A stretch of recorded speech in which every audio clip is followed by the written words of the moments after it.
KBC. शुरू करने जा रहा हूँ जानदार धनदार शानदार।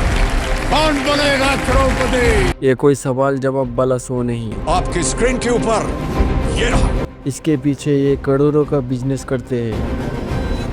मतलब इतना बड़ा जो केबीसी का नाम यूज करके लोग 20 से 30 करोड़ रुपए स्कैम कर चुके हैं। अमिताभ बच्चन के शो कौन बनेगा करोड़पति के नाम पर लोगों के साथ ठगी करता पकड़ा गया। और ऐसे ही केबीसी आपको इमोशनल कहानी सुना के। मेरा पापा एक शॉप चलाता है, उससे महीने में 4 से 5 हजार ही इनकम होता है। घरों के बाकी कामों के लिए पैसा सब खर्च हो जाता है। मैनिपुलेट करता है और आपको पता भी नहीं चलता है।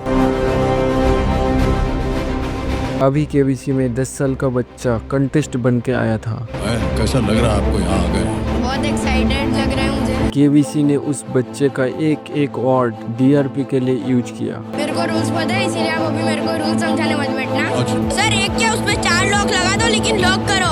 ऑप्शन के बिना बोल रहा हूँ, लॉक करो डन। और उस बच्चे को एक भी रुपया नहीं मिला तो सिर्फ हेट।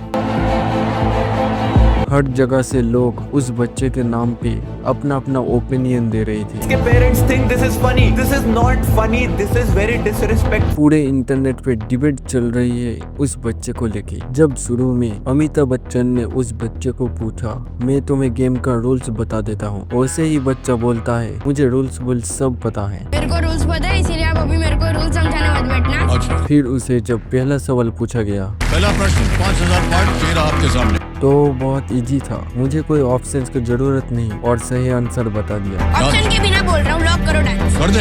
अब यहाँ तक सब नॉर्मल था। 15000 पॉइंट जीत रहे अपने भाई साहब। लेकिन जब उसे 25,000 का क्वेश्चन पूछा गया, 5वां प्रश्न आ रहा है आपके सामने, 25,000 पॉइंट मिलेगा। तो दोबारा से ओवर कॉन्फिडेंस से बोलता है, इस ऑप्शन में एक नहीं 4 लॉक लगा दो। लॉक कर दो।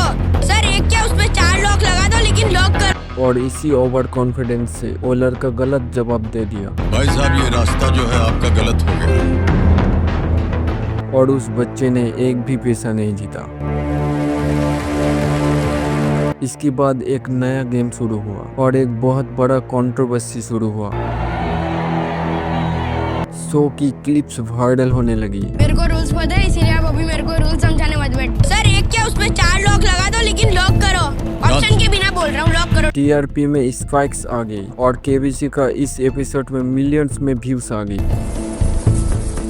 लोग कहने लगी, ये लड़का कितना बदतमीज है। कॉन्फिडेंस और एरोगेंस में फर्क होता है। लोग इसे ट्रोल करने लग गए, डिसरिस्पेक्टफुल और एरोगेंट कहने लगे। पेरेंट्स ने उन्हें मैनर्स नहीं सिखाए। उन्होंने तो सीधा इसके पेरेंट्स को ब्लेम किया। अगर आप अपने बच्चों को ह्यूमिलिटी, पेशेंस और मैनर्स नहीं सिखा सकते तो वो ऐसे रूड, ओवर कॉन्फिडेंट बन जाते। मतलब अब जो लोग केबीसी नहीं देख रहे थे उन्होंने भी ये एपिसोड देखा। और यही तो है जीनियस मार्केटिंग। व्यूअर्स की इमोशन पे ट्रिगर कराओ। बच्चा वहाँ पे अपने से 70 साल बड़े इंसान को बात भी कंप्लीट नहीं करने दे रहा है, बीच बीच में अरे क्वेश्चन तो पूछो। कंट्रोवर्सी कराओ।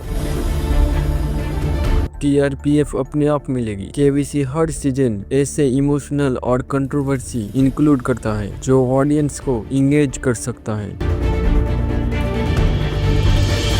केबीसी हर सीजन में करोड़ों का बिजनेस करता है, क्योंकि ये सिर्फ क्विज शो नहीं, ये पूरा एक मार्केटिंग इकोसिस्टम है। मतलब अमिताभ बच्चन को शो का होस्ट बना के शो को ट्रस्ट बनाता है। रेडी?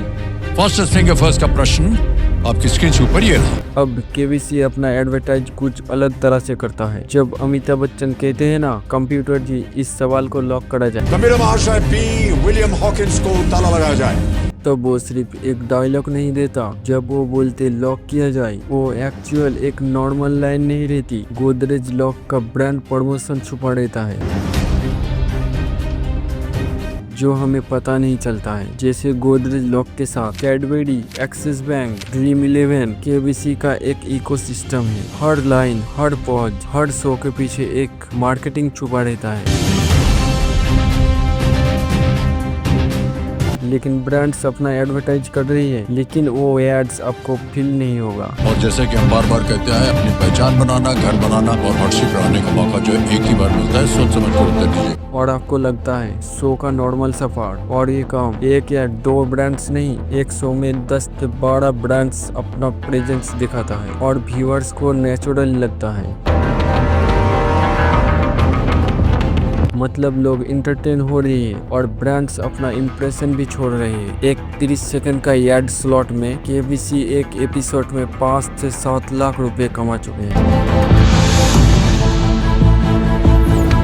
अगर हम पूरे सीजन का मिला दें, बस स्पॉन्सर की डील से ही 100 करोड़ से भी ज्यादा डील्स हो जाती है। टीआरपी भी स्ट्रेटेजी का कोर पार्ट है। जब कंटेस्टेंट अपना पर्सनल लाइफ बताती है। मेरा नाम मोहसिन खान मंसूरी है, मैं 30 साल का हूँ। मैं यहाँ पे जो है हमाली और मजदूरी का काम करता हूँ।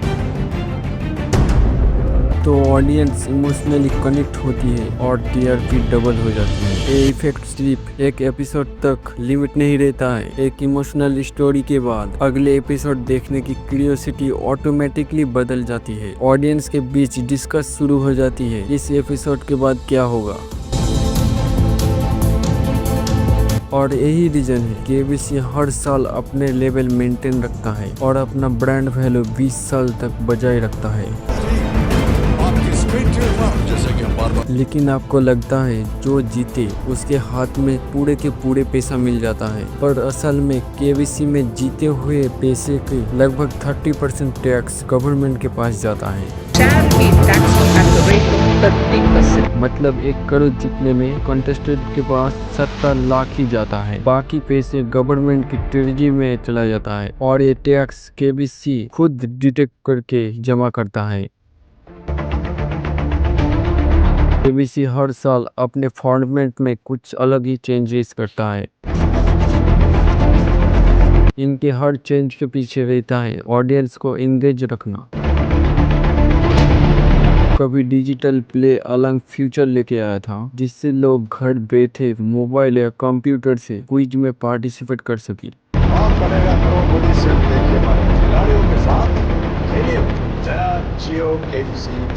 ये शो को इंटरैक्टिव बनाता था और यंगर ऑडियंस को अट्रैक्टिव करता था।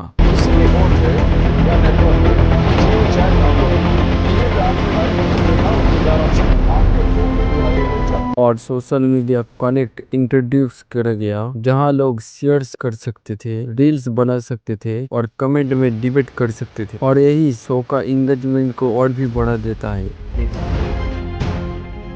और यही सब केबीसी का टॉप पे रहना सीक्रेट है। हर जनरेशन का अच्छा लगता है, ऑडियंस बोर नहीं होती है, ब्रांड वैल्यू हर समय हाई रहती है। केबीसी आज से 25 साल पहले स्टार्ट हुआ था। सोनी ने केबीसी का पहला शो लॉन्च किया था, पर उस समय अमिताभ बच्चन का करियर थोड़ा सा लो चल रहा था। बहुत स्वागत है आप सब लोगों का कौन बनेगा करोड़पति पर, क्योंकि वो खुद का एक company ABCEL Amitabh Bachchan corporation limited launch किया था, जहां पे फिल्म प्रोडक्शन और इवेंट मैनेजमेंट करा जाता था। यह आमंत्रित करने के लिए मैं अंबानी और रिलायंस परिवार को अपना आभार प्रकट करता हूँ और साथ साथ अपनी शुभकामनाएं भी देता हूँ। शुरुआत में कंपनी अच्छी तरह से चल रही थी, लेकिन बाद में अच्छा मैनेजमेंट और फाइनेंशियल प्लानिंग ना होने के कारण से कंपनी बैंकरप्ट हो गया। 40 करोड़ के झमेले में फंस गए हैं अमिताभ बच्चन। अपनी कंपनी ABCL को बचाने के लिए अमिताभ बच्चन ने ये रकम उधार ली। इन्वेस्टमेंट भी रिकवर नहीं हो पाई, फिल्म भी फ्लॉप हो रही थी, मीडिया वाले भी लिखने लगी थी कि अमिताभ बच्चन के करियर खत्म हो चुकी है। जानकारी के मुताबिक 8 साल पहले जब अमिताभ की कंपनी ABCL घाटे से उबरने की कोशिश कर रही थी, तभी ABCL ने लंदन के एक व्यापारी से करीब 40 करोड़ रुपए कर्ज के तौर पर लिए थे। लेकिन फिर अमिताभ बच्चन को केबीसी का ऑफर आता है और शो की पहली सीजन में ही सारे DRPF रिकॉर्ड तोड़ दी, क्योंकि ये टीवी पे पहला गेम शो था जिसमें लोगों को नॉलेज और रियल लाइफ स्टोरी मिलती थी। क्योंकि जब कंटेस्टेंट आती थी तब उनकी एक स्टोरी बताई जाती, जिससे लोग कनेक्ट हो पाती थी। मेरा नाम सुमित कुमार है। जब मैं 8-9 में था तब से ही मेरे पापा ने सब्जी बेचने का काम स्टार्ट करा था करोल। मतलब हर रात अपनी फैमिली के साथ टीवी पे बैठती थी और सब मिलके आंसर गेस्ट करते थे, और ऐसे ही लोगों को इमोशनली कनेक्ट करके TRPF रॉकेट बन जाती थी। लोग इतना एक्साइटेड हो गए थे कि हजारों कॉल और SMS करते थे, जिसमें नेटवर्क ओवरलोड होने लगा था और टेलीकॉम कंपनी का सिस्टम क्रैश होने का डर था। यानी कि ABC सिर्फ TRP नहीं, टेलीकॉम कंपनी का रेवेन्यू इंजन बन चुका था। लेकिन इन्हीं SMS की वजह से ही KBC को 1 करोड़ रुपए का पेनल्टी भी लगा दिया था। 2022 में अमिताभ बच्चन ने दिल्ली हाई कोर्ट पे एक केस किया था क्योंकि लोग उसका नाम और इमेज का फेक केबीसी लॉटरी स्कैम में यूज करते थे। केबीसी की तरफ से 25 लाख रुपए के विजेता बन चुके हैं। फिर कोर्ट उनकी फेवर में एक डिसीजन लिया, उनका नाम उनकी परमिशन के बिना कोई भी यूज नहीं कर सकता था। ये स्कैम इस बात का इतना बड़ा प्रूफ है कि केबीसी एज ए ब्रांड कितना पावरफुल बन चुका था। लोग सिर्फ नाम से पैसा कमाने लगे थे। मतलब केबीसी बस एक शो नहीं था, ये पूरा का पूरा बिजनेस मॉडल है। ये बिजनेस कर रहे हैं और साथ ही साथ इंटरटेनमेंट भी दे रहे हैं। इसलिए 25 साल से भी इसका टीआरपी अब भी टॉप है। मतलब जो चीज हमें और आपको नॉर्मल लगती है वही से ये बिजनेस पैसा कमा रही है और हमें पता भी नहीं लगता। इसीलिए आपका कैरेक्टर को चेंज करिए और अपना टाइम को सही जगह पे यूज करिए, क्योंकि आपके ही अटेंशन से ये ब्रांड्स पैसा कमाते हैं।